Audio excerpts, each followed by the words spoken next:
begin, we believe it is important to open our meeting by acknowledging the indigenous land that we share.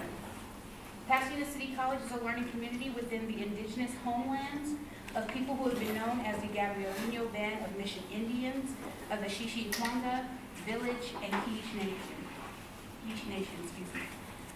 We acknowledge the painful history of genocide and forced removal from this land on which we gather. We honor all indigenous people past, present, and future, and their continued survival and contributions to our society. We also honor the legacy of the African diaspora and recognize that this country would not exist without the free slave labor of Black people. We share these acknowledgments to raise awareness about histories that are too often erased or forgotten, to recognize our place in this history, and to affirm our commitment to social justice, systemic change, and anti-racism. Are there any public? Our secretary just stepped away.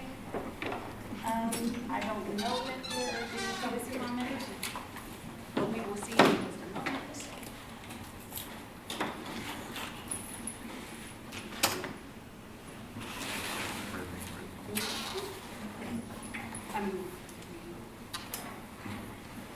Lena, do we have any public comment? Yes, Legal Connor. Can I just speak from here? Yes, you can. Okay, so good afternoon, everyone. I think it's really cool that we're so committed to racial justice in this campus, but I think we will all agree that has something to do with prejudice.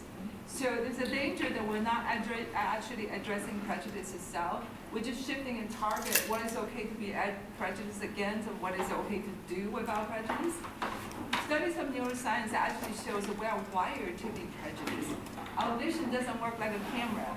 50% of what makes our vision actually comes from memory, and that applies to all 5 senses. And on top of that, all our decisions are actually made by the emotional part of the brain, which is shaped by our experience. And when I first learned about that, I was really offended. Like the title of the article was, "There's no such thing as a rational decision." I'm like, excuse me. So it becomes a problem because all of our decisions and view of the world is highly personal. It becomes a problem when we don't see it as personal, we see it as the right view and the right decision. And science isn't free from this prejudice. Like Isaac Newton, his mathematics showed him there's no such thing as a fixed time and space. He said God would not make a world without fixed time and space, and he stopped right there. And Einstein came along and said, cool, no fixed time and space, therefore relativity. But his math also showed him the reality is probabilistic. He went, God does not play dice. And he spent the last of his decades of his life trying to prove quantum mechanics wrong. Tragic. So for us as educators, we have a responsibility not to react to non-mainstream information or new information with first ridiculing, then attacking, and then finally accepting as self-evident. We have to really be aware that we are actually built in to be prejudiced, our built-in tendencies, and we have to consciously work against that. We have to apply that to all ourselves, each one of us, and then only then can we really make meaningful progress. And so I really propose that we have a mindfulness of training across campus, and what better place is there to start than the academic standard. So thank you for your attention, and thank you for all your service to the center. Thank you. Thank you. Are there any other public comment?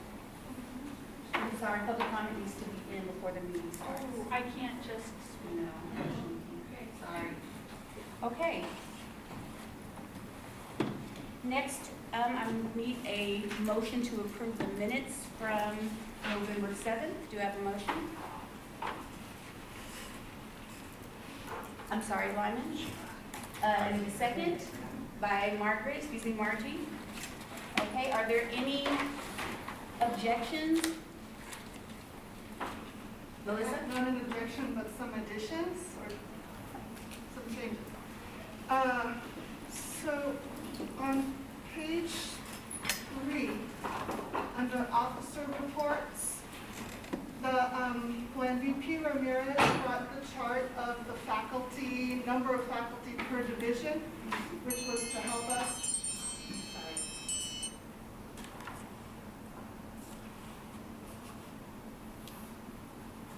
proceed. Okay, which was to help us figure out how many senators we should have in each department. I had asked if that could be included in these minutes, and they aren't here. So can someone take a picture of that or get the number and add that? Because that's kind of information, important data. Okay. We can add that to our minutes. Thank you. That's the first one. The second one is on page 5, number 4.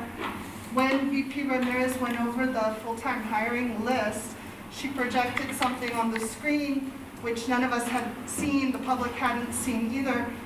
Can that also be included? Now it has been emailed out to everybody, so I'm not sure how to reconcile that. But maybe there could be, I don't know, however you guys decide.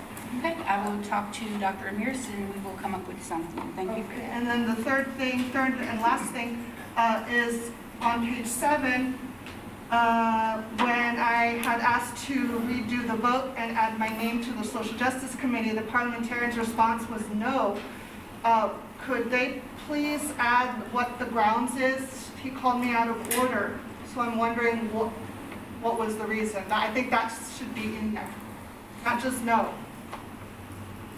Okay. Are there any other, is that anything else? But one more thing to that. M. Michelson asked to redo the vote, but because there had been no drop-down menu on the Senate website, if we could just add that. Okay.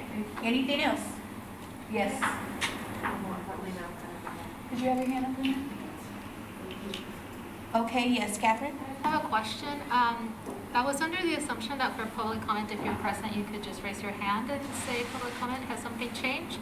No. Public comment needs to, and it's on our agenda and on our website. Public comment needs to be in before the meeting starts. So up to 2:59, but after that, no public comment. Okay, got it. Thank you. Okay, are there any more discussion on the minutes? Yes, Dr. Lopez? Yes. Minutes aren't very detailed transcripts. They do encompass like what the main points of the meeting were, Professor Michelson. So I'd be happy to include general overviews, but I'm not going to transcribe, especially because we have YouTube. So what are you saying? So we can include the tables, but I will not transcribe verbatim, word for word. They are Verbatim, minutes, they are not transcripts. word for word what? What Word you for just word regarding requested. what was said between you and the parliamentarian. So Well- if people want details, they can watch YouTube. But these are minutes, and that's something maybe we should all An vote overview, on. yes, an overview. So the parliamentarian's response for calling me out of order. It's what was the- it's redundancy, so if you want details as to what transpired between you and the parliamentarian, you can watch YouTube and you can refer others to YouTube. I did watch YouTube. I was confused as to why I was called out of order, so. Then you can go back and review it via YouTube. And you can talk to the parliamentarian after the meeting. I asked during the meeting what That was part an in Robert's appropriate rules time. that was, so maybe he can go back and figure it out and let you know. Okay, was there anything else regarding the minutes? Okay, if there are no objections, we can approve the minutes with corrections by unanimous consent. Are there any objections? Okay, so, with no objections, it's approved by, minutes are approved by unanimous consent. Okay. Next, I don't know, PCCFA. Bevel, will you be reporting for them? Yes, I am. Okay. So we just had our general meeting last week, very informative. So I hope everyone was able to attend and get their questions answered. We continue to negotiate with the district for the strongest contract possible. Obviously, we continue to advocate for adjunct faculty health benefits. We're trying to get the pay parity as close as possible. And we're also trying to get additional office hours for all adjunct faculty. The one, I guess, achievement we've had so far is that the district has agreed to allow adjunct faculty to hold 100% of the office hours online. So we think that's one thing that we have achieved thus far. We continue negotiations when we get back from Thanksgiving, so we look forward to that process. Thank you. Any questions for the FA? Yes, Jose. Is there any update on the voting results with the CFC and the FA? As far as I know, again, it's a little complicated. I think what complicated things was the option for no representation, which sort of skewed the votes. So as far as I know, I think we're headed to a runoff election, more than likely in the spring. Okay. Any other questions for the FA? Okay, thank you, Bevel. Next, do we have a report from the adjunct faculty? Yes, good afternoon, everyone. In response to some email requests over the fall semester from Gina to myself as the co-chair of the AFI committee, to share with everyone, the topic was to try to increase more diversity within representation of the current adjunct faculty senators on the academic senate. I'm pleased to inform everyone that we listened to the request and we've thoughtfully addressed it, and here are the current important changes. Gita Endor has stepped down from her seat as adjunct faculty representative for this academic senate. Gita has also removed herself as a committee member of the Adjunct Faculty Issues Committee.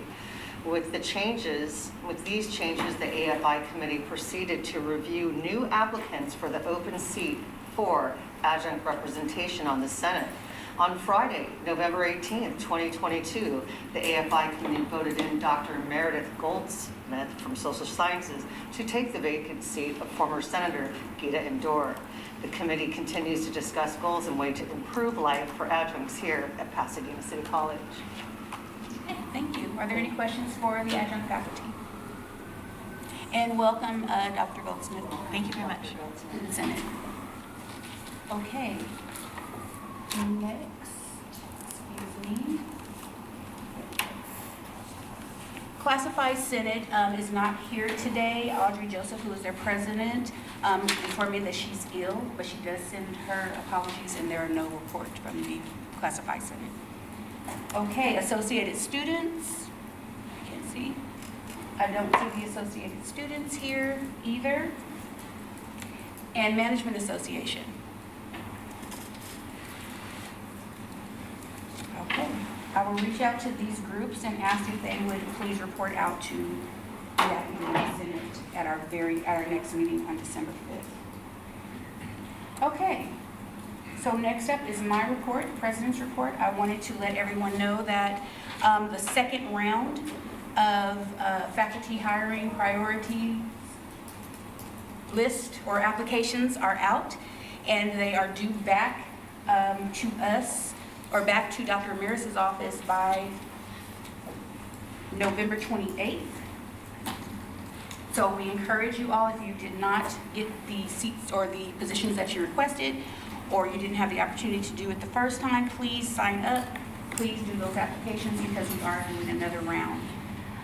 Also, the calendar committee is looking for 2 Senate reps to fill 2 vacancies. So if you are interested, please sign up online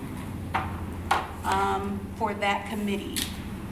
Very important committee, especially since we have calendars that we'll be voting on. So please sign up for that. And I think that is it for the President's report. Next. I have a question Yes. about the calendar committee. I don't know if you're able to tell us.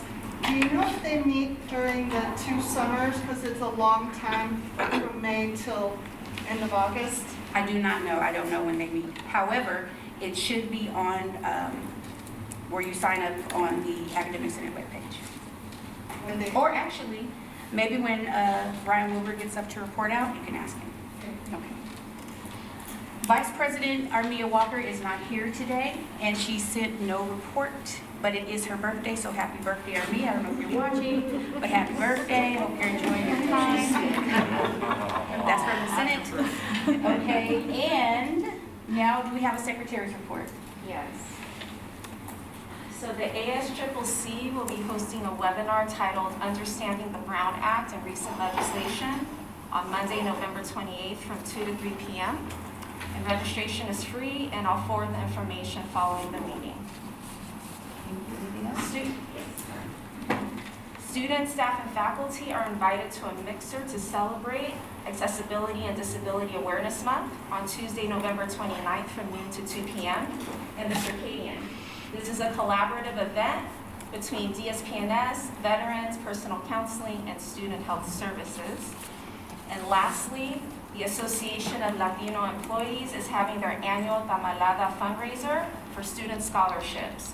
You can pre-order sweet and savory tamales from now until December 8th, and information on how to submit orders will be shared with all faculty after this meeting. And that concludes my report. Thank you. And our treasurer's report. Okay, so just to review the balances, you can see that we have a deficit in our checking account, not a deficit, but we have a reduction in our checking account of $483.32. The majority of this money was spent on the books that we have ordered for our senators. Just you can see we have an increase in our savings of 194. And so an overall reduction of 289 for a total balance of 19,983.23. This 194 represents the monthly contributions that are given by the faculty to support the functioning of the Academic Senate. This number has dwindled over time. It was over 300 about 2 years ago. And I think a lot of this is because the regularly contributing members have now retired. So I do want to remind everyone that on our Academic Senate webpage, on the top right-hand part of the page, we have this button to contribute. So please do use your time as a senator at your division meetings to remind your colleagues to please support the important work of the Academic Senate by having a monthly pay reduction of any amount they would like.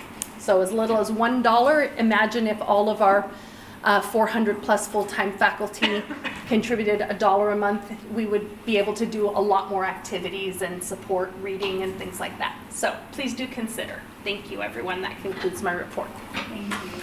On a brief note, if you were not able to sign up on the list for the third University as Possible or for the Robert's Rules in Brief, you can go ahead and order your books and bring the receipts to the Academic Senate office, and we can refund you, we can reimburse you.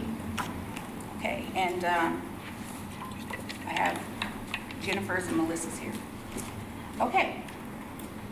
Moving forward to our information items, we have a student services update by Dr. Cynthia Olivo.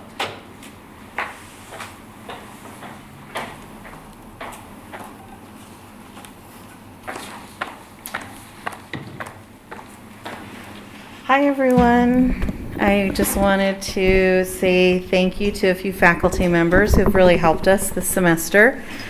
First, Dr. Lauren Aronson. She referred a homeless student to the Lancer Care Center, and I just heard from the student yesterday. She's now in Section 8 housing, and so things are working out. I'm collecting any kind of apartment goods. If you have anything that you would like to donate, just email me, and I'm helping to get our student, some items for her place.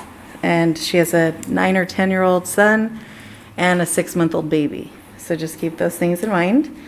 I also want to thank Dr. Lauren Aronson because she helped us connect with our indigenous local area tribe, and we held an amazing event last week with the members of the Quiche Nation, and then also for Indigenous Peoples Day, along with Dr. Mari Pritchard. I also want to say thank you to Rohan Desai. He also referred a homeless student to Lancer Care Center this semester, as well as Dr. Carmen Stevens. And I just wanted to say, as I'm preparing to exit PCC, please continue the strong partnership that you have as faculty members to connect with student services so that we're all surrounding and supporting our students in these various situations that they're in, right? And we would not be able to do the work that we do in student services without all of you. So thank you.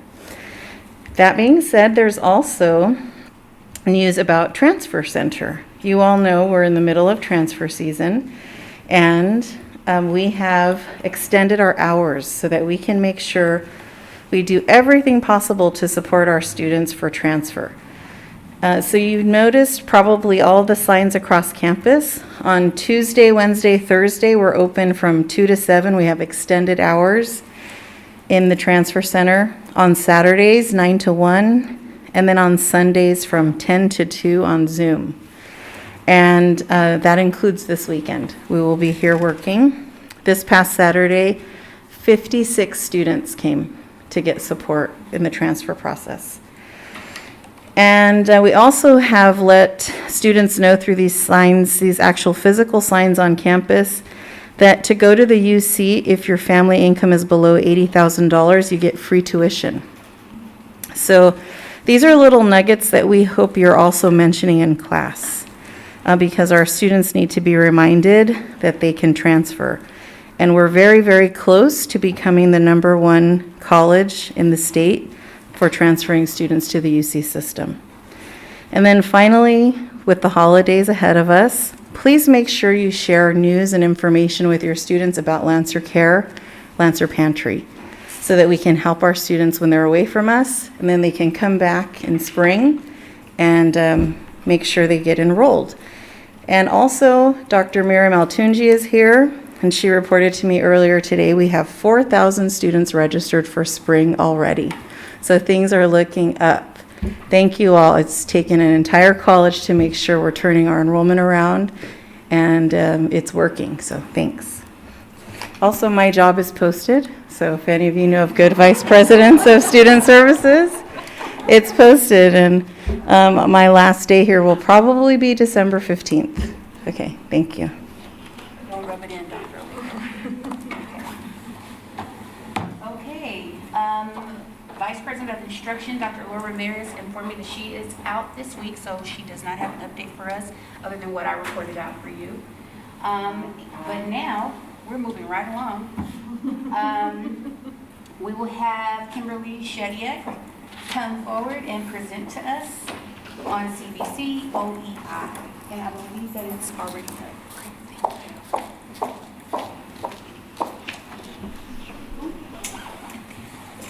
And Dr. Alvarado as well, I'm sorry. I'm not presenting, I'm just here for moral support. Okay.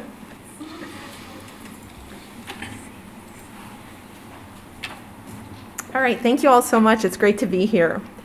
I'm excited to share a little bit more about the CVC, which is the California Virtual Campus. And you may have also heard this referred to as the Exchange.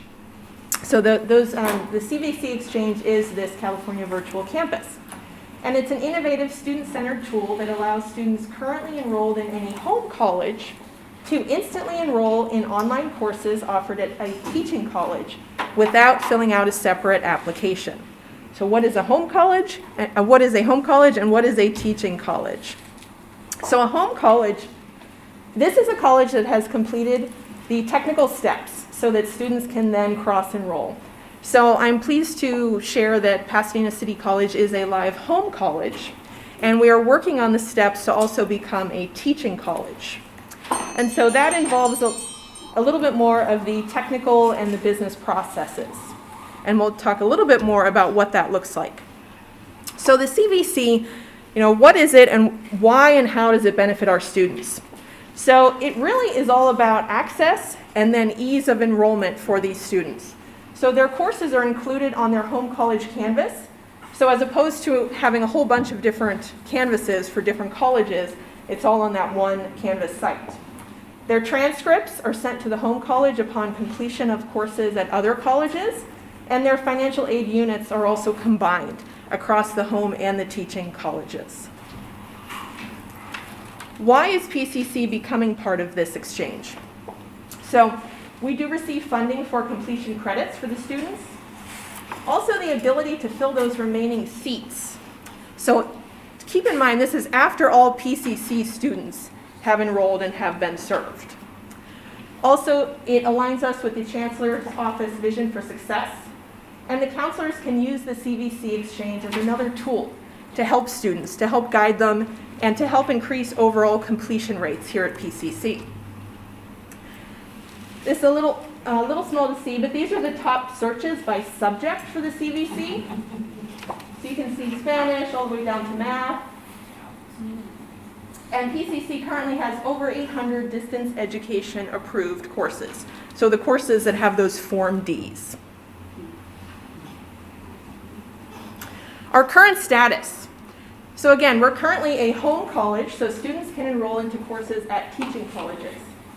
Moving into the planning phases. So the next step will be students can see that live seat count. And then also planning for summer 2023 to become a teaching college.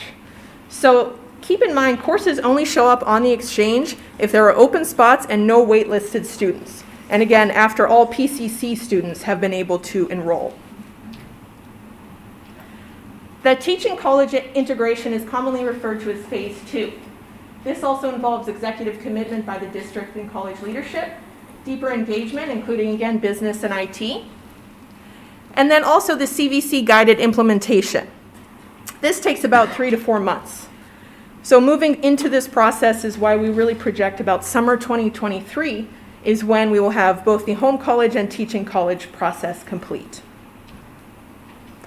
And I also wanted to share that on Flex Day in January, we will have a guest speaker from the CVC who will have a workshop, and she'll be able to take questions about the CVC, how it serves our students, and really be able to bridge the gap with remaining questions from the PCC staff and faculty. So with that, wanted to conclude and also let you know the website for the virtual exchange is cvc.edu. Thank you. Are there any questions? Okay, Lyman and then Bevel. I just want to make sure that we're understanding this correctly. The idea of this CVC is that this is sort of like a clearinghouse for open spots in primarily, I'm assuming, online courses. Only online courses. Right, so if a student in Sacramento needs to take a class, and then instead of having to search separate community colleges for these things, they could go onto here and go, oh, well, PCC is offering this course online, and there's open spots. That's fine. Yes. Okay, got it, thanks. Yes, great question. Bevel? Yes, hi, thank you. Yeah, my question is, how many opportunities would adjunct faculty have in the system? Will they have similar opportunities as the full-time faculty to teach these courses? Exactly the same. Yes. Russell? Yeah, how does this relate to the poker certification that we're doing? Good question. So basically, online courses will go on the exchange. Courses that go through the POCR, which is peer online course review, that go through that process and earn a quality badge. The ones that earn that badge will actually show up at the top of the search. So it's almost like search engine optimization. So that students will see, say for example, that intro to business class earned a badge. It'll show that quality review badge, and it'll show at the top of those options. And let me add one more layer to that. So we learned this week that there are developers at the state level who are working to make classes available in Canvas Commons for any faculty to be able to adopt. And those will already be POCR badged. And so once we get a list of those courses, we'll share them with the campus. Any faculty member can adopt those courses as their own if they choose to do so, and it will automatically have that POCR badge on it. Okay, Melissa? What about hybrid courses? Will that also be reflected on this, or just 100% online? Let me stop you real quick. I'm sorry. We've run out of time, so I need a motion to extend. I see Talene, and then I'll go second by Carmen Stevens. Are there any objections? Seeing none, we have an additional 5 minutes. Thank you. Great question. So just courses that are fully online. So it could be synchronous or asynchronous, but if it's hybrid and it has a face-to-face on-ground component, it would not. And one more thing, so this is for Zoom, obviously for synchronous ed, okay. And then, the other question was, oh gosh, never mind, I forgot something. Okay, are there any other questions? Dr. Stevens? I have a question about the transcript. I think that's super awesome. So just want to clarify, the student does not have to pay or request at the end of the course to get the transcript sent to their home school? Correct, it's all integrated, so they don't actually have to take any specific actions for it to then show on their home college transcript. Awesome, thank you. Just want to clarify that. Yeah. Jeff? And so all the units that they're enrolled in help them meet the minimum required for financial aid eligibility? Yes. At whichever school their home school is, it's already squared away. That's awesome. Yeah. Okay, and I see Lyman again, and then Melissa. And prereqs are somehow managed by the computer. I mean, students who don't meet the prereqs would be filtered out, or? Yeah, that's a great question. So it used to be that classes that had a prereq were automatically excluded. Now the CVC is trying to develop a system whereby it will be flagged and it will get sent to our college to clear that prereq if the student's trying to enroll here. Thank you. Melissa, and then Anna. I don't know if this is within your knowledge base there, but will this be for students all across the state of California to take classes? How does the computer know, I guess, that the student indeed is in California? Do they have to have California driver's license, ID? What if they're foreign students and want to take a class from abroad? Yeah, great question. They have to have a home college, so they have to go through that enrollment process and be, have a home at one of the 115 other community colleges. So all of that gets worked out through their application process, and then once they're in and they have their home college, then they can actually enroll in teaching colleges. And there's a limit to how many classes the student can enroll in. So if they're a PCC home college student, they can just enroll in one or a max of 2 classes per semester at another college. Okay, Anna, and then Shannon. Yeah, I guess I had 2 questions. One, is there like something that they're planning to do about fraudulent enrollments? Because it sounds like a real big door opening to more of that. And that's from the faculty side, that's really frustrating. Like, yeah, because that bars more PCC students from taking seats in our online classes where that's where the biggest problem. So that's my first question. I don't know if we, but yeah. President Lopez, could we hand this question over to Mary Malatunji because she's actually working very closely on this issue? No? Yes, I'm kidding. Totally. Oh, okay. So as we know, yes, the online courses are being attacked the hardest, and so we've been developing systems to try to continue. So there are systems in place, but getting smarter. We're trying to smarten up with them, but it's taking a lot of manual labor. So we're monitoring enrollments as closely as we can to try to come up with a solution. And I'm going to be coming back to the Senate, hopefully after whenever I'm invited, to talk a little bit more about roles for instructors and how to help handle that and how we're working on it on the front end to try to mitigate this as much as possible. Yeah, that was my big worry. Can I ask a second question or should I go back later? No, go ahead. Okay. The second question was, what was it? Oh yeah, is there going to be like support for students, is there a new counseling position being created to help students reconcile calendars because they're all going to be different, all that kind of stuff that's going to make it super messy. So I was just curious what kind of support there would be for students trying to be on 5 different calendars potentially or whatever, because it could get kind of wild. It sounds awesome, right? But then you're like, oh, my start date's then, and my end date's then, and it's finals, but it's week 1, whatever, yeah.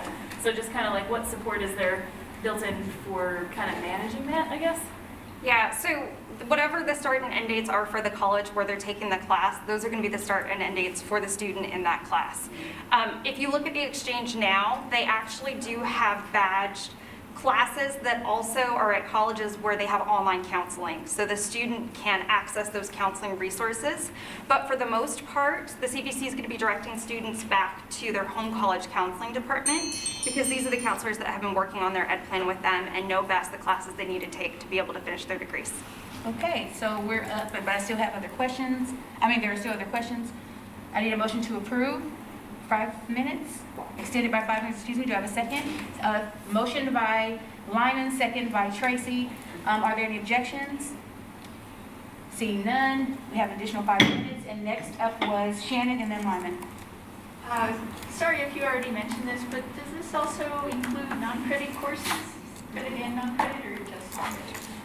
Yes, all credit and non-credit, all online, yeah. Thank you. Mm-hmm. Lyman. And this was on the first slide, I think, but is this a done deal or is this in the works for PCC? So this is something that we've been wanting to do at PCC for years and years. When I was the chair of the Faculty Committee on Online Education, I came here in front of the Academic Senate with Krista Gogan, and we did a resolution to adopt the OEI rubric, if some of you remember, in the hopes that we'd eventually be able to join the exchange. It used to be that you had to apply and they had to accept you. And we did that, and they didn't accept us. And then they opened it up so that any college could join the exchange. When the pandemic hit, they took away the option and they made it mandatory for all colleges. So every single community college is doing this. And we're about halfway through the process right now. Our IT department has been incredible with the work that they have been doing to try to get electronic transcripts and financial aid information shared, and now trying to get live seat counts for our classes. That's sort of the next step. So every community college in California will be doing this. And is this like next fall, hopefully? We're hoping to launch in the summer. Hoping to launch? In the summer. Awesome. Yeah. Yeah. Okay, are there any other questions, Bevel?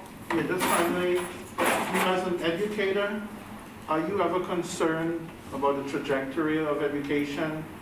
And are we heading down a path where students are becoming too reliant on online courses and not getting a face-to-face experience? So you're talking to two people who are huge pioneers for distance education on this campus. Yeah. So we're, distance education all the way. There are some faculty who prefer to teach face-to-face, and I believe that faculty should retain that option, absolutely. For students who only have the option to take online classes or prefer to teach in an online modality, we're just trying to make it as easy as possible for them to be able to take their classes and complete their certificates and degrees. And I want to piggyback on that and really reassure people that, it's not about, community colleges becoming online colleges. It's about having flexible options to meet all of our student needs. And that's always going to include face-to-face, hybrid, online, synchronous, asynchronous, right? So it's an exciting time to be able to offer everything that we can in order to meet all of those student needs and to really help those students do whatever it takes to get them through completion. Okay, Meredith? Hi. I'm thinking about, so I work at 2 different campuses, which is okay. And so it means that I work with 2 different DSPS, administration. So how would that work on this exchange if I have students who perhaps have documented needs at multiple campuses? Like, would I just juggle all of those different communications? What happens to those students? That's a great question. I don't think it's one that we've entirely thought through until we get to the implementation phase. But I imagine for you as the instructor, if you're provided with a DSPS letter from another college, it will probably be very similar to one that you see here at PCC. And so you can make the choice to implement those DSPS accommodations. Otherwise, I think we'll probably have to have that conversation at the state level between all these different DSPS offices and try to see if we can develop some sort of streamlined system. Okay. Yeah. Okay, are there any other questions? Brian Wilbur. I would ask the parliamentarian if it's okay if I speak. I'm here as a representative of the calendar committee, but we are short one natural sciences representative, and I am an alternate. Speak on the current report, or? Sorry? Speak on the information report? Yes. I mean, if you have a question, I do have a question. Yeah, there's no issue. If we can, just if that's what some professors want, does it mean that we should? I've read research that indicates that online education isn't as good as in-person education because it harms the underprivileged and it favors the overprivileged? No one is going to force you to teach online. And the system isn't going to force you to teach online either. That wasn't necessarily my question. If we over-promote something that is less effective, does that promote our goals of student success? So again, you're talking to two very strong advocates for online education. I could provide you with a number of resources that show that success completion rates are actually equivalent for online versus face-to-face, and even statistics that are specific for PCC that say the same thing. I'll email you, and I would like to see some of that. Thank you for your time. No problem. Okay, any other questions? Well, we're out of time anyway, so All right, thank you so much for being here, we appreciate it. Thank you. Okay, next we have an update from the Student Success Committee presented by Dr. Sheila Rose. Thank you. So, I wanted to just first mention about why it is so important that the Student Success Committee regularly report out to the Academic Senate. There is a lot of congruence between the 10+1 academic and professional matters that are the purview of the Academic Senate and the work of the Student Success Committee. I would particularly point out number 5, standards or policies regarding student preparation and success, and also number 3, grading policies. So I created this fancy little presentation in order to keep me on track. So although we've had the goal of having a student council or student success committee for many years, what was the impetus to create it was when equity plans started to be funded by the state of California. And so we really needed a governance body that could oversee the work of creating the student equity plan and also implementing it.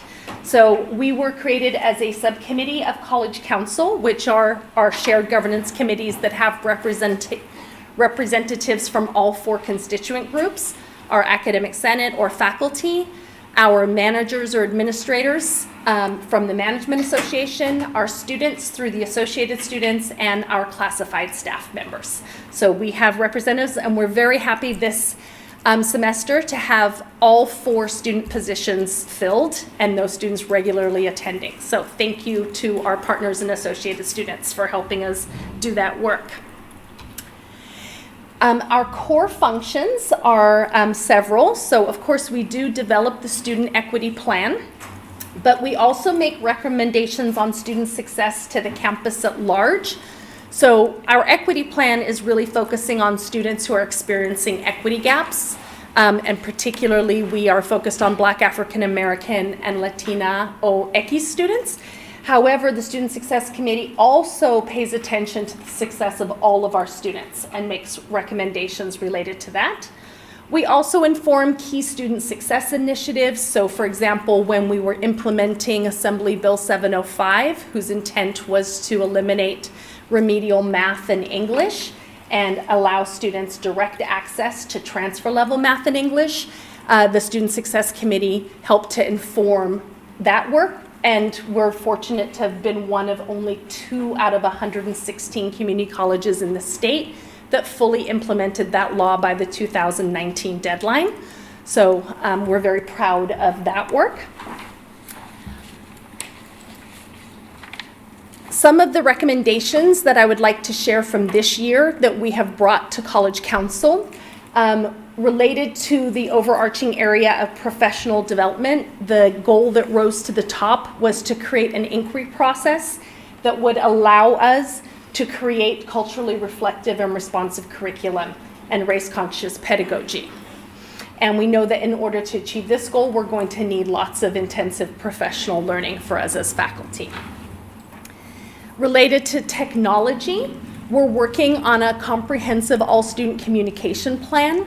So from the entire life cycle of the student to when they first consider coming to PCC, apply, enroll, in their first semester, when it's time to transfer, when it's time to apply for their degree, we want to be nudging them, right, at each of these key junctures in their life cycle as a student. And so to really thoughtfully create that communication plan to keep our students on track. Related to inquiry, right? We are always learning from and about our students in order to do better. We currently are hosting listening sessions at least once a month, and we are hosting these on all of our sites, so not only here on our Colorado campus, but also on our Foothill campus, our Rosemead Center, and our PCC Northwest at John Muir.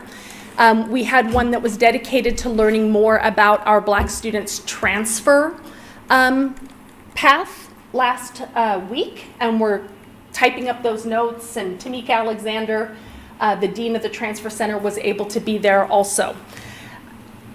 One of the reasons I'm sharing this is because it very much helps us when we have note takers in the room. So if you are ever available to participate and kind of be a fly on the wall and learn from our students and take notes, we would love to invite you to play that role. Related to InReach, Outreach and Bridge, we are dedicated to creating seamless bridge programs from non-credit to credit.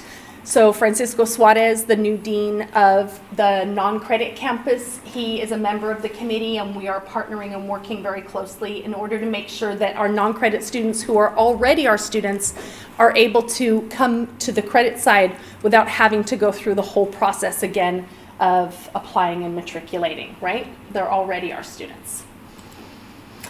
We do have several subgroups or subcommittees.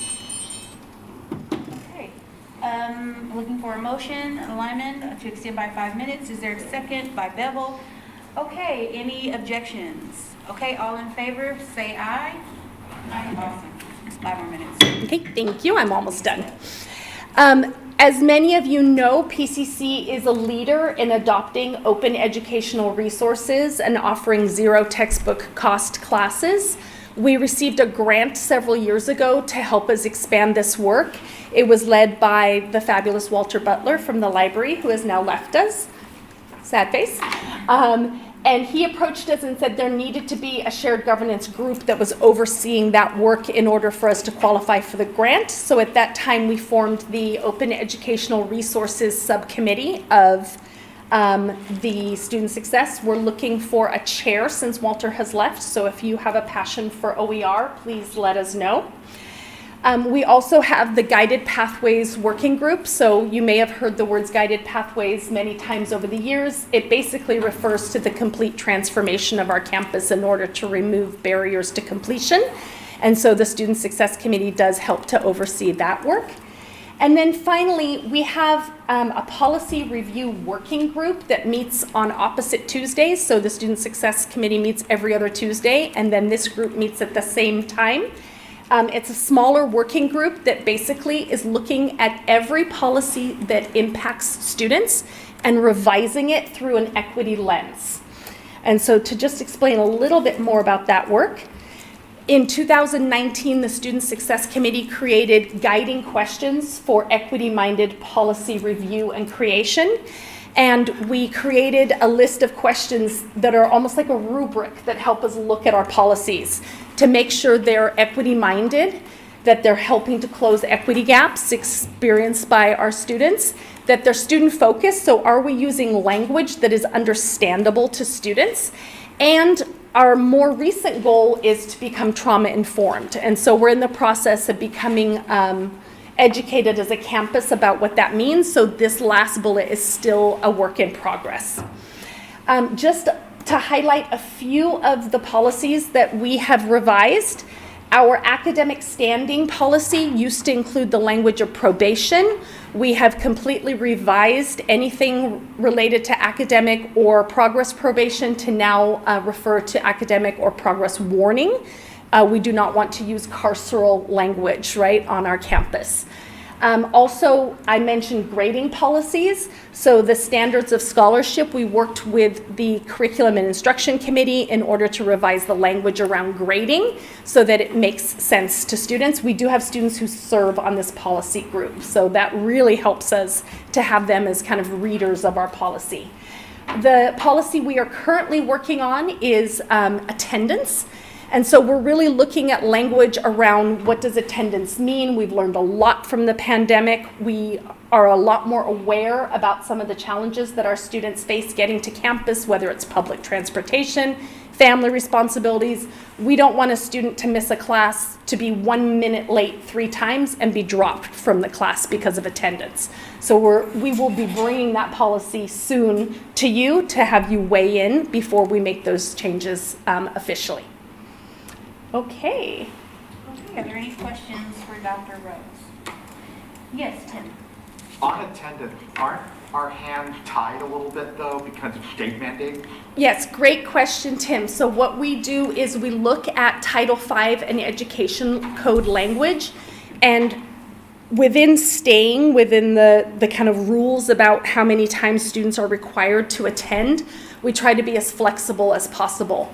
So while there is language about how many sessions a student needs to attend, there is not clarity about tardies and what tardy means. So we in the past have had faculty who might interpret a tardy as being at all late, maybe 1 minute late, and then 3 tardies equals 1 absence. That's the language in the current policy. So even though we don't have locus of control over, the number of times attending, we can completely reform the tardy language. Any other questions? Tracy and then Bevel?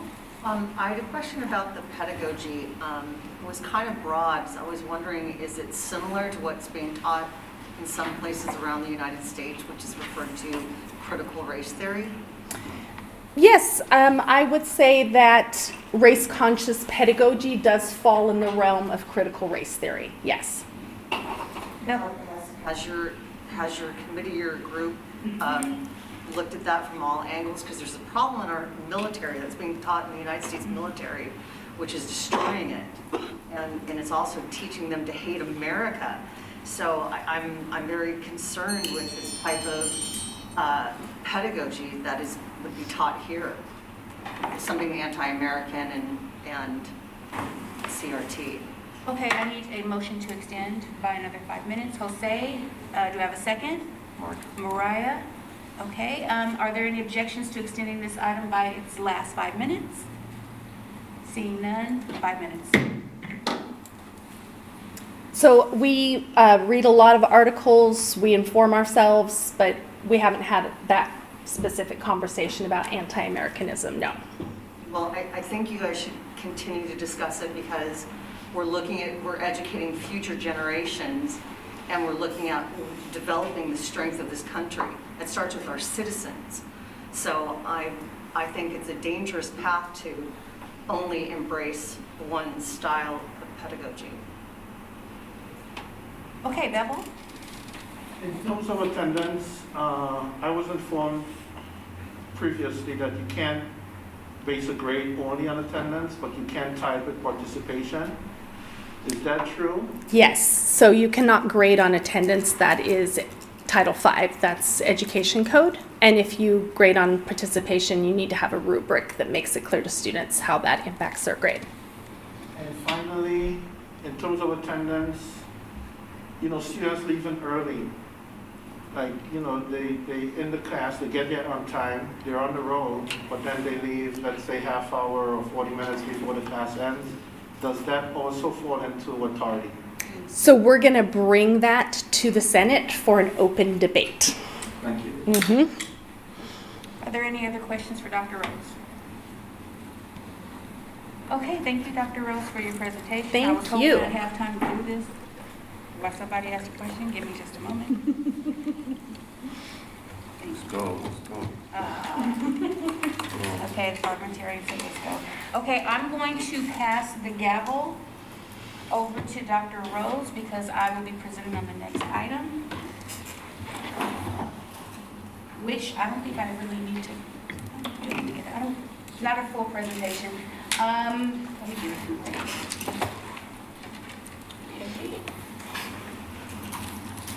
So this is not the first time that these bylaws have come to us. These are the updates.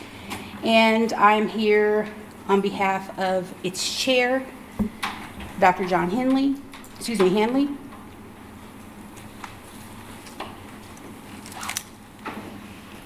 And here's what we have. In the current bylaws, there was some confusion on the rights of faculty on sabbatical. So the committee has included language to clarify that faculty on sabbatical retain their voting rights while on sabbatical, but are not considered regular faculty for the purposes of defining Senate membership. For example, faculty on sabbatical cannot serve as on the Senate board or on the executive committee. Another item, the committee recommends implementing increasing the term of service for the executive committee from 1 year to 2 years, but also recommends implementing a 6-year term limit. Language has been added to clarify how this would take effect, etc. Senate board members would be term limited to 4 years. Okay.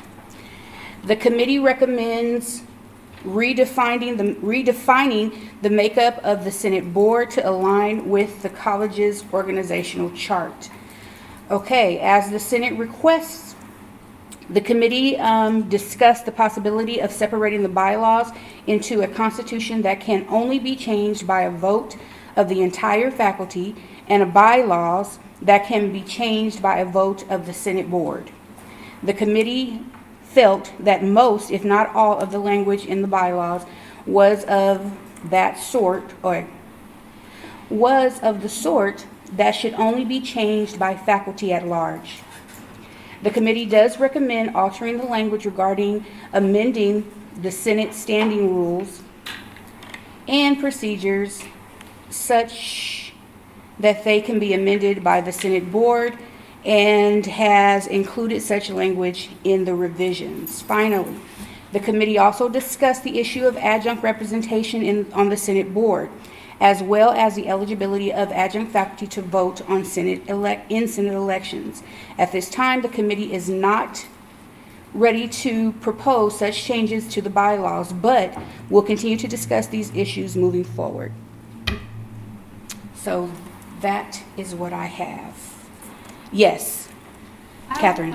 Oh, I'm sorry, Sheila. Oh, yes, sorry. Yes, Kath. Thank you. I have a question. Has the bylaws committee and anybody here looked at this document through an equity and social justice lens? Because it is very clear that it's not equitable towards adjunct faculty and it discriminates against us. So that is my question. Will they ever look at this through those lenses? Okay, being a part of the bylaws committee, yes, we will. Our next meeting, we will be talking about adjunct issues. And we have Shannon, who's a part of our bylaws committee as well, so she can give us some depth and insight. Anyone else? Okay, Mary, and then Carmen. So I see an article in a couple spots that the library has been removed as an area explicitly listed out to receive an elected representative. And from the committee's report, I understand that it appears to be in an effort to align closer with the college org chart. As many are likely aware, VAMS and library now report to the same dean. And though I can see how library faculty have a path to their own, explicit Senate representation through this combination of library and VAMS, I'd like to strongly suggest that the library continues to be explicitly listed as a group that is ensured a Senate rep in order to ensure that our voices are heard. The library and VAMS have very different roles and needs despite being organizationally kind of combined and reporting to the same dean. And so I would personally like to see that the library remains listed in order to ensure that the library faculty representation is codified and intentional. Okay, I will take that back to the bylaws committee. Dr. Stevens? I just wanted to get clarification on what paper were you holding up?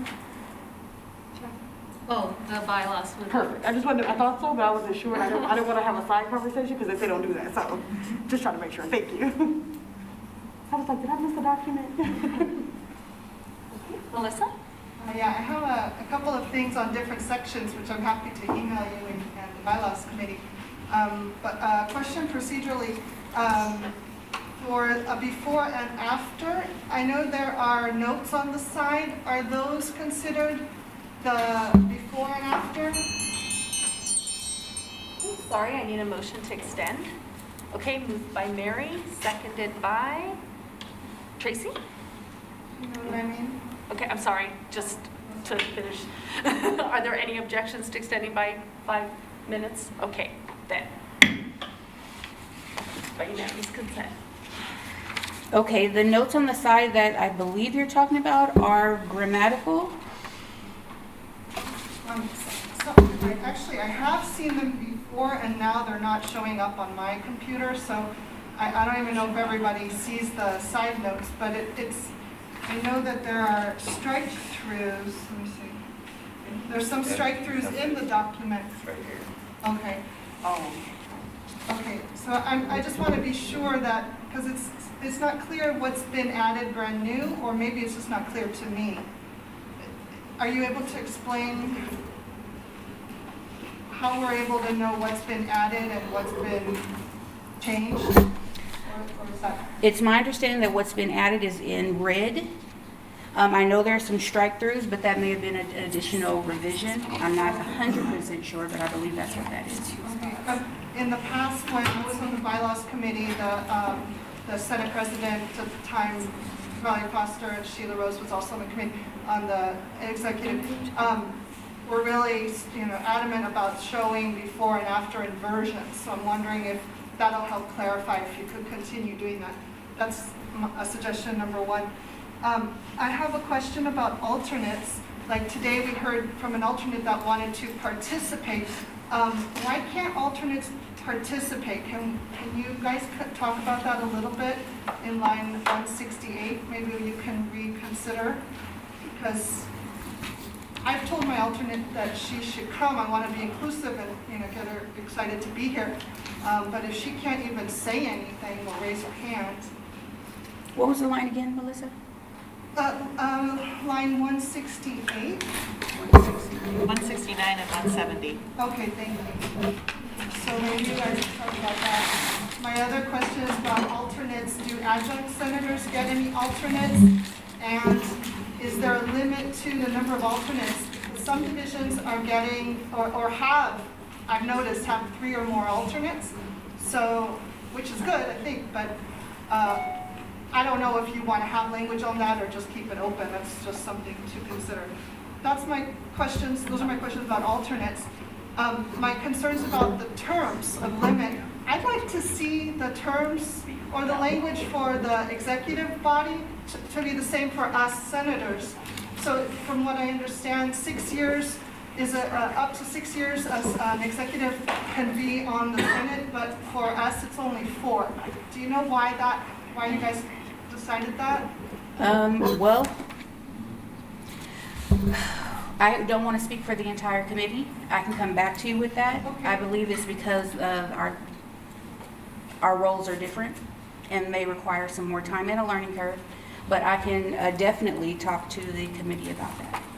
Okay. But again, some of these issues that you brought up were suggestions that were made at the last time we brought the bylaws forward. Okay. More question about, I had the same concern about our senator from the library, is that the non-credit seems to have kind of the concept, or our existence has kind of been subsumed or disappeared from this bylaws edition here. I was thinking perhaps we can include that in line, let's see.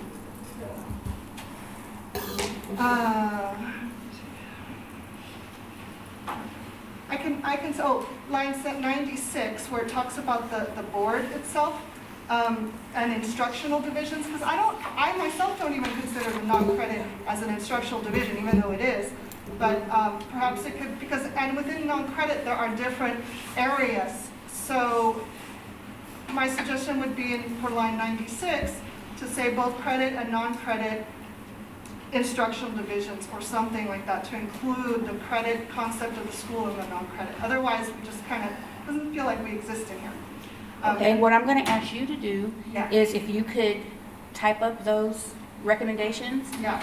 forward them to John Hanley, and then CC me on them. I'll make sure that we talk about it in our next meeting. Okay, thank you. Anything else? For now, that's enough. Okay. So, Sheila, Okay, Catherine? sorry. So you mentioned that the committee at this time is not ready to make more revisions, is that correct?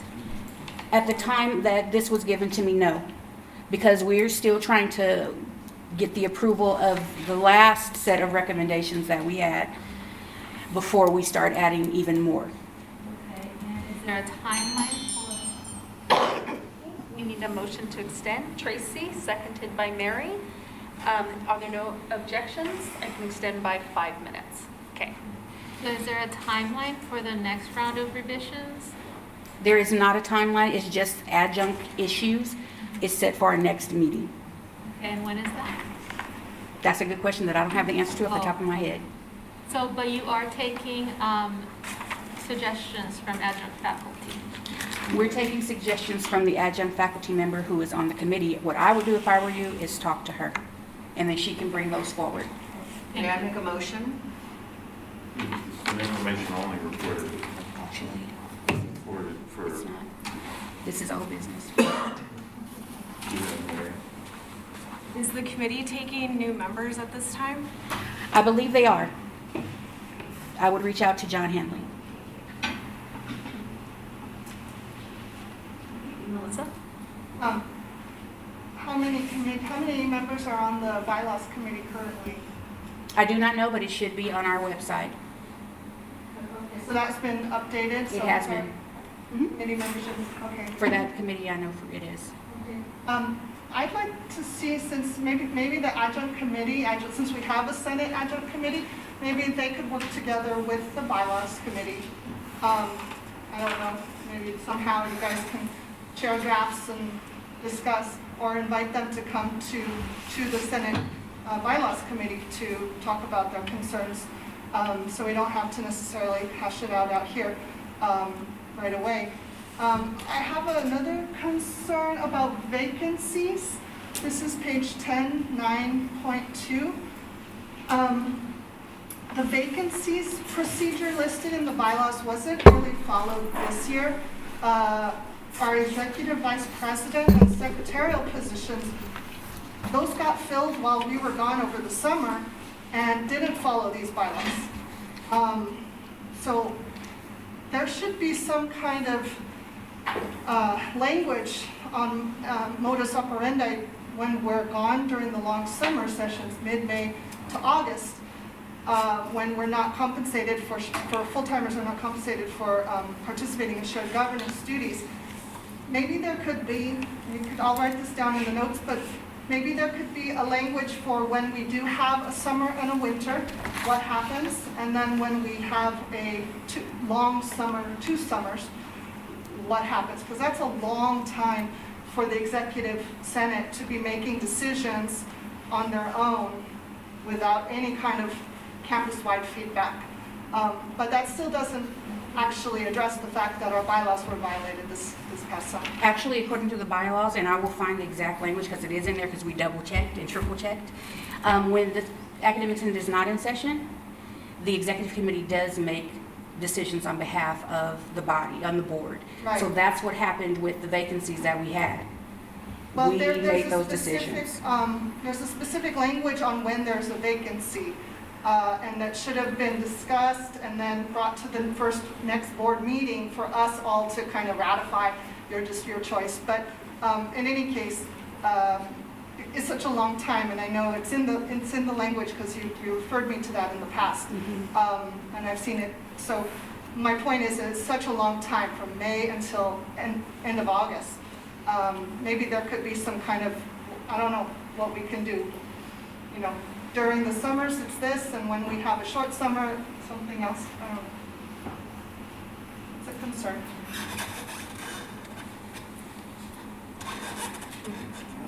Any further questions? Okay, Shannon. I was just going to add to Kathy's question that John Hanley, the chair of the bylaws committee, said that the next meeting regarding adjunct faculty issues He thinks it will probably take place at the beginning of the spring semester. Any further questions? I have a quick question, just about what the library faculty brought up. Would they need to reach out to the chair to ask them to review their division and having the separate faculty representative? I would excuse me, I would recommend that happen, that you do reach out to the chair, because then he can bring it to the committee, the full committee.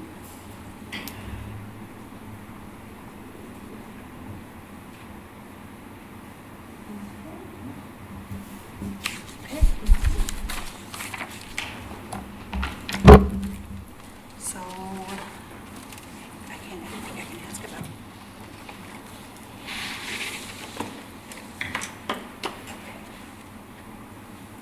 So I'm going to assume, now that I have the gavel back, I'm going to assume that we're not ready to vote on this? No. Okay. Okay, then we can make those revisions and come back. Okay, the next thing on our agenda is Brian Wilbur.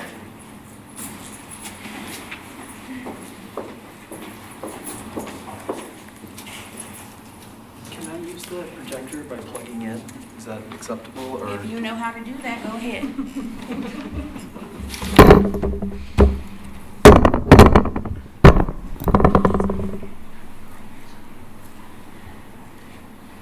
Are you looking for the calendars? Because it's already on there. It's easier if I just Okay. project them from here.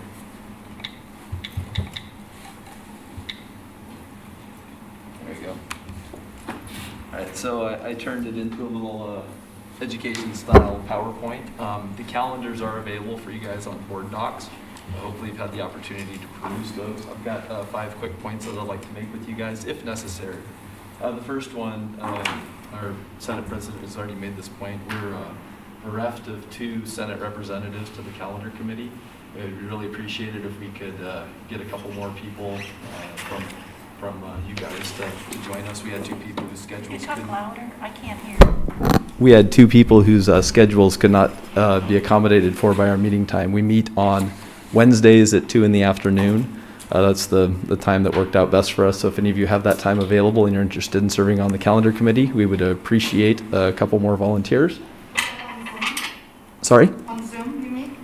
We're currently meeting on Zoom. We're going to try to start meeting in person, so long as it works out for everybody. What we'd like to do, another thing, we welcome any feedback that comes our way to the calendar committee. I've gotten a few of you and your constituents sending comments directly to us, and that's all much appreciated. I would also encourage you guys to look at the feedback that you're getting, and hopefully that will inform your vote. To wit, I'll jump to point number 5. I'd like to present our 3 calendars that we're currently considering. And I'd like to encourage you guys to take this back to your constituents, and hopefully we can have a vote on this at our next meeting. I highly doubt that you guys will be ready for it today, but hopefully you guys can talk to your departments, and maybe we can have a vote on it at our next Senate meeting. I'd like to take you through our calendar options. We've honed them down in our calendar committee to options number 1, 4, and 5. If you've looked at board docs, there's also an 8 and 11. Disregard those. Those were shipped an accident. I'll take you through 1, 4, and 5, and if necessary, if you guys are interested, we can talk about the pros and cons of each. To wit, here's the quick shorthand rundown of our 3 primary calendar options. So last time I was here, we talked about, I think, 8 different calendars that we were looking at, and from discussions, we have now honed it down to a calendar option 1, a calendar option 4, and a calendar option 5. I've nicknamed them early spring, late spring, and then with winter.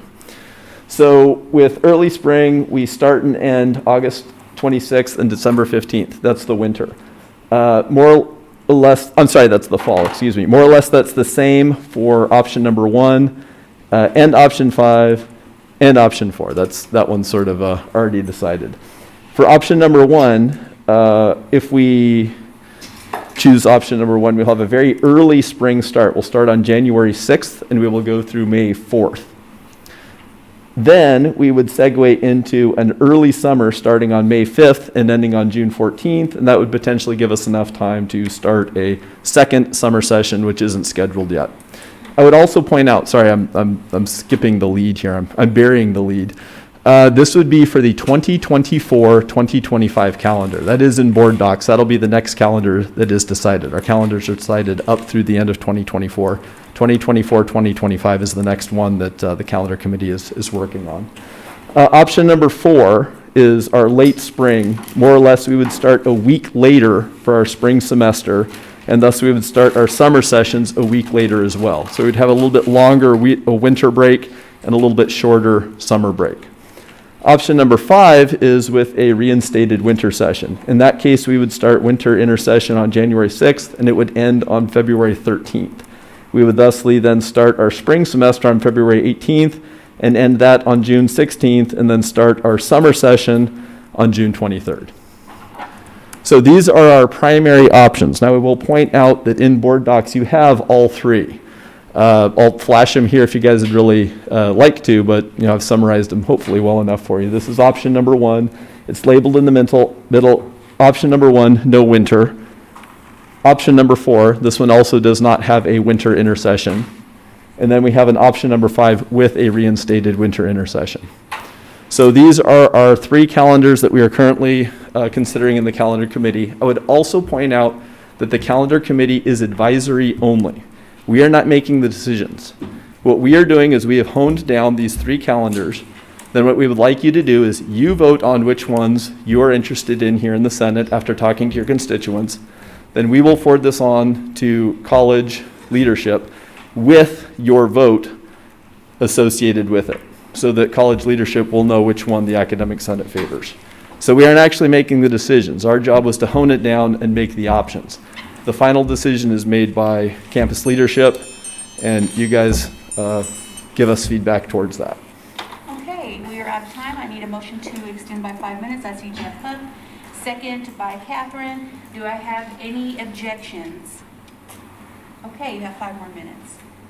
So more or less, those are the salient points behind each of our calendars. If you would care to do so, we could potentially talk about pros and cons of each, if that's important to you. I do feel strongly about one particular option, but I am happy to share the counter arguments. So how should we proceed? Okay, I'm taking questions. I saw Dr. Rose. I'm going to go this way. Dr. Rose, Jeff, Colleen, Mariah. Okay. Anyone else have anything? Dr. Rose. Okay, thank you. Thank you, Brian, for bringing this to us. I remember when we voted to eliminate winter, that one of the arguments for eliminating it was the large number of students who did not return from fall to spring. And we were informed that we would be gathering 3 years of student data to see if eliminating winter increased persistence for students. So I'm wondering if that data has been collected and is informing this decision. Not so far. We've had one non-winter so far, so the data is still being gathered. Okay. We have had a student survey. There was a question, not here in this chamber, but via email about a student survey. And the results of that student survey are posted in board docs. If you dig through board docs, you can go to the calendar committee, and all of that stuff is readily available. But yes, that's one of the arguments against eliminating winter, is that having a 6-week period off makes it tougher for us to draw in some of those students. They don't always come back for a spring. Thank you. Sheila? Can I defer to the student representative before my question? Is the student representative here? Oh, I'm so sorry. Yes. Okay, so I guess my input would be that we as associated students have already conducted an informal survey. So this past month we've been tabling outside in the quad and asking students about these 3 options, and an overwhelming majority of students supported option number 5, which includes the winter intersession. And our student reps on calendar committee relayed that information to the committee, and we were told that our surveys were not scientific enough. And so my question would be, how can we make sure that students' voices are represented?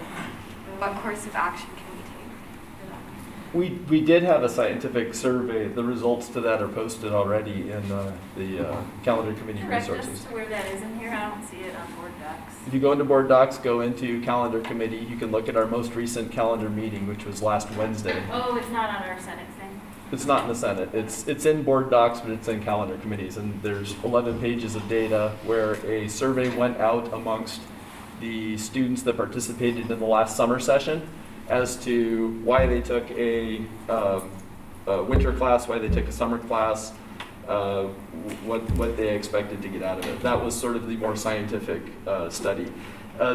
What I spoke to in the calendar committee meeting, that is, if you've got a few calendar options out in the middle of the student fair, that likely there's some discussion. It's not as scientific. It's plain flat out, it's not as scientific. We understood the discussion, and that would, of course, inform the vote of the students on the calendar committee. And we support that, and we encourage that feedback. But we did do a scientific study, and that's the one that's posted. Okay, Colleen? So You've deferred yours to her. Go ahead. So when we vote, are we going to be voting on one option, or are we going to rank them? What's the style of the vote? I'm new to this. I'm assuming, I used to see Veronica Jaramillo when she was in here. We could do a ranked vote. I could figure out how to do the ranked vote system, and we could do a ranked voting for option 1, 4, and 5. I think that would probably be the most appropriate. I've got 2 weeks to figure that out. Okay. And then again, what we'll do is we will take these 3 options and the feedback that we get from the Senate vote and send that on to administration. Okay. Thank you. And then I think I just wanted to comment on this. In counseling, we see a lot of students who, to support Hanan's point, students are overwhelmingly disappointed and feel harmed, and then we see the harm that they incur by not having winter. Personally, I enjoy not having winter and having a longer summer. Motion to extend by 5 minutes. Okay, I see a lot of hands. I'm going to go Dr. Stevens and second by Mary. Okay, are there any objections? Okay, seeing none, we have our final 5 minutes. So I just want to encourage everyone to, as they discuss this and gather their points, to not make it based on personal preference, because that can play into this very easily.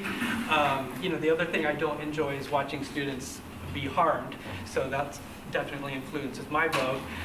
Students are often, they make miscalculations around their contingency plans when they go to try to take classes at other colleges to make up for the fact that we don't have winter. Pretty much every college in our driving distance has a winter, and so they're tempted to do that.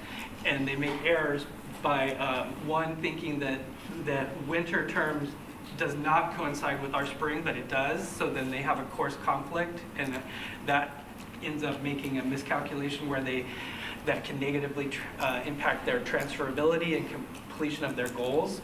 Also, they think that they can take a spring course at another college and graduate from PCC in our spring, and they cannot, because we cannot use a spring course at another college if it ended after our spring.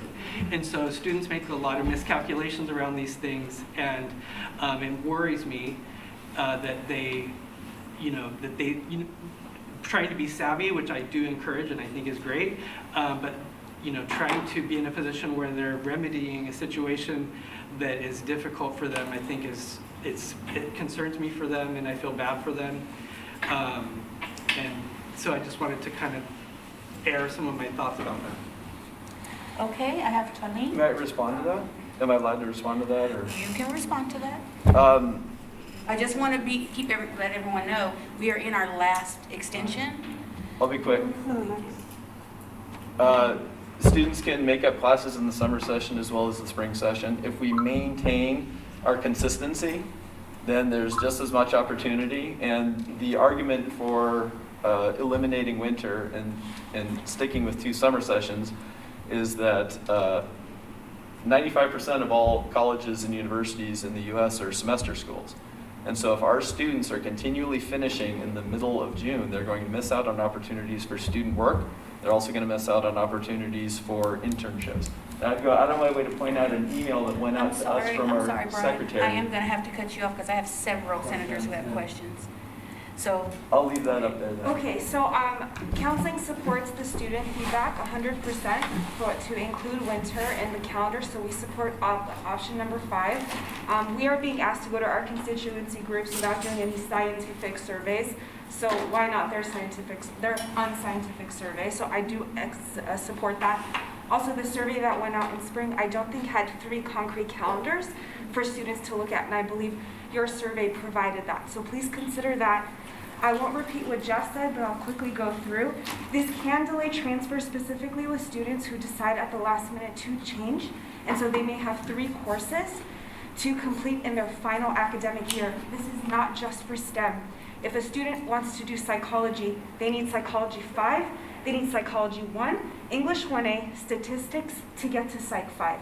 They may not be able to do everything in 1 semester. It overloads them. Many students are taking 19 units right now per fall, per spring, so that they can continue on. Success in 19 units is not as common at 12 or 13 units, 14, 15. This can create a burden on admissions and records when doing a prerequisite sweep after spring, so after fall, so that students can register in the appropriate classes. Students cannot register sometimes for courses that they fail or drop by the end of fall, and so sometimes need winter to be able to do that for spring. Also, it avoids confusion on taking winter at another local college, not realizing that our spring will overlap. Students have left PCC to go to other campuses with winter. I have sometimes encouraged that so they meet their goals. It's not about us, it's about them. And over, I have students sitting in my office lamenting, why did we take away winter? And that was very irresponsible of us. I implore you to talk to your departments and consider the student voice, things that we hear daily from them. Okay, next we have Mariah. Okay, so from the business, I did a scientific survey, and it was overwhelming. Almost all the entire faculty was in option 5.